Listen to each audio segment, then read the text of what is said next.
Hi everyone. Today I'm going to show you Census's new self-service billing portal, which is available now.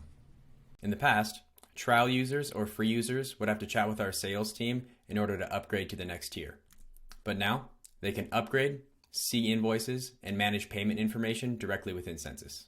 I'm on a free plan here, but the upgrade process is the exact same for trial users. This bar shows that I've exceeded my destination field usage, so I need to upgrade my plan.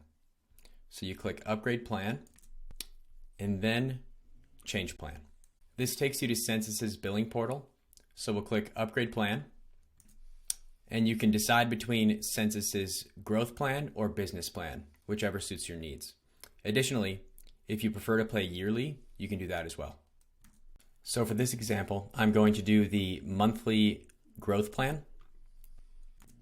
I'll confirm the amount,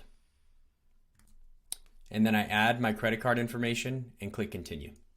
And once the payment is complete, you will see that your current plan is updated. So you can go back to Census, and now the bar shows that you've upgraded your destination fields.